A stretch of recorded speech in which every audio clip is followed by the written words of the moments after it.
Mursalin Sayyidina Muhammadin wa ala alihi wa sahbihi. Jangan putus asa. Inilah taufik kita pada subuh kali ini. Kenapa ini penting? Dari sekian jenis penyakit hati, ini termasuk penyakit hati yang sangat berbahaya.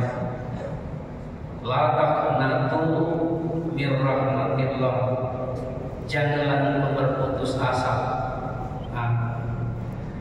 Hadirin sekalian, putus asa ini oleh ulama dimasukkan kategori memasuki dosa besar.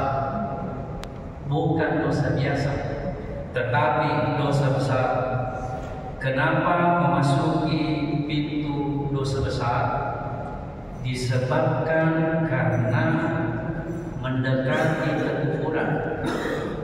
Hampir semua kita di sini pasti pernah putus asa. Setidak-tidaknya hampir pernah putus asa. Jangankan kita Tedo itu biasa putus asa itu. Coba perlihatkan cermin di depannya. Pasti cermin itu lejuru karena putus asa, malu melihat mukanya. Saya melihat ini wajah-wajah bermasalah, pasti pernah putus asa. Hadirin sekalian, mengapa ajaran Islam melarang kita berputus asa? Wala tayasu min rauhillah. Janganlah engkau berputus asa, wahai anakku, kata Nabi Yakub. Ketika Nabi Yakub menyuruh anaknya cari Yusuf, innahu la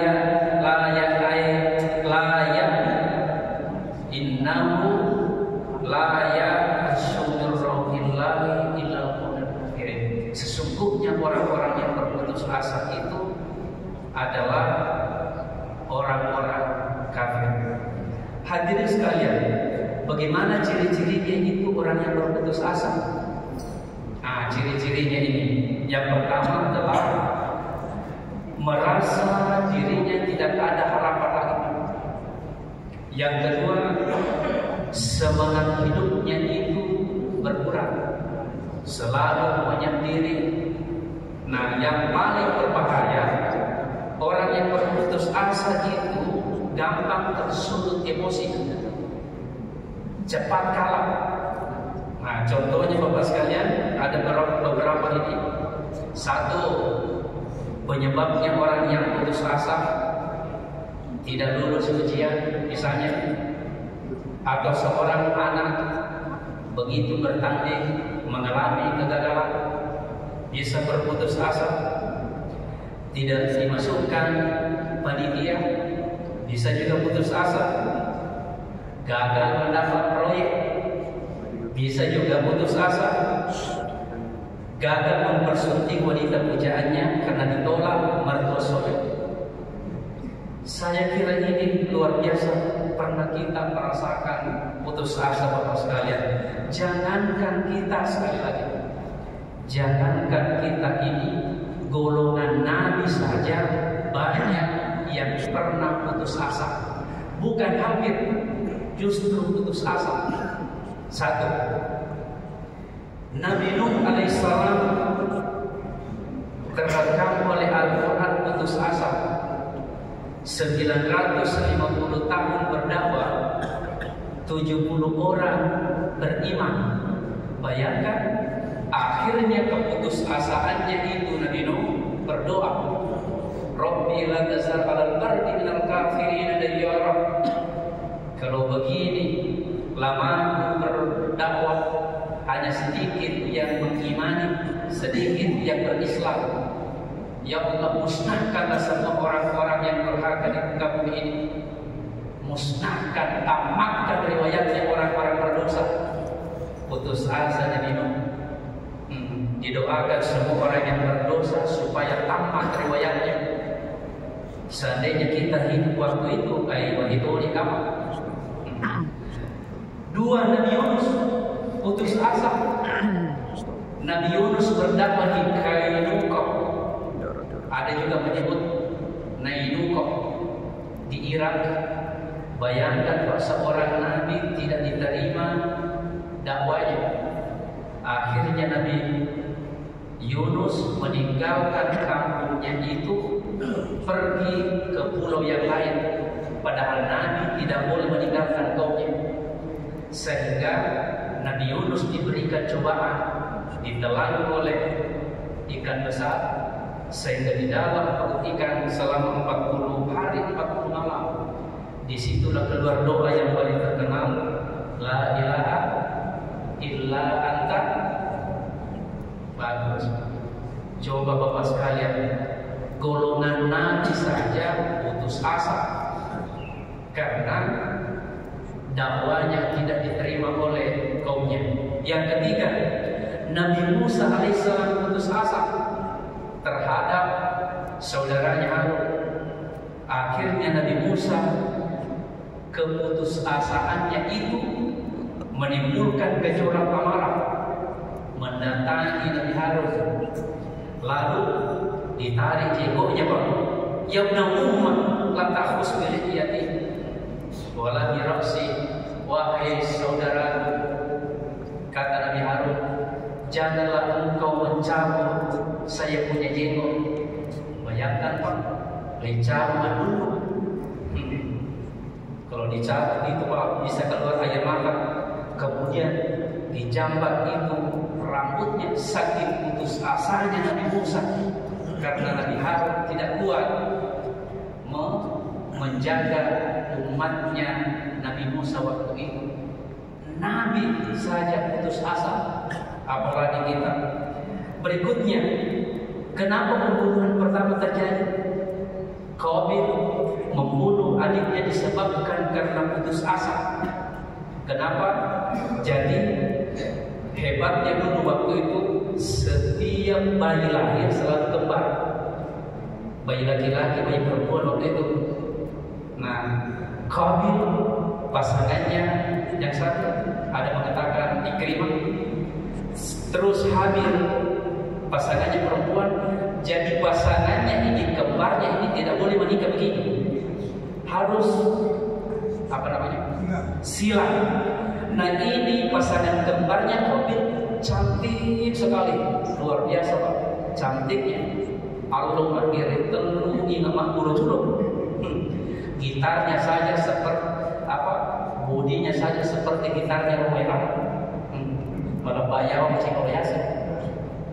Bayangkan Pak, marahnya ini Qabil karena tidak bisa menikahi pasangan cantiknya. Terus harus begini, apa yang terjadi? Putus asa. Akhirnya dibunuhlah adiknya namanya Habil. Lagi-lagi Siti Maryam. Tahu Siti Maryam? Ibunya Nabi. Kenal Nabi? Kenal Siti Maryam? Nah, di mana Pak ya? Siti Maryam putus asa Pak. Oh memang ini kalau menurut kita Pak, pasti putus asa. Seorang perempuan, seorang gadis waktu itu begitu mulianya, begitu sucinya, tiba-tiba hamil tanpa sentuhan laki-laki. Fahamalathu fanbatazat bihi makanan qasiyya.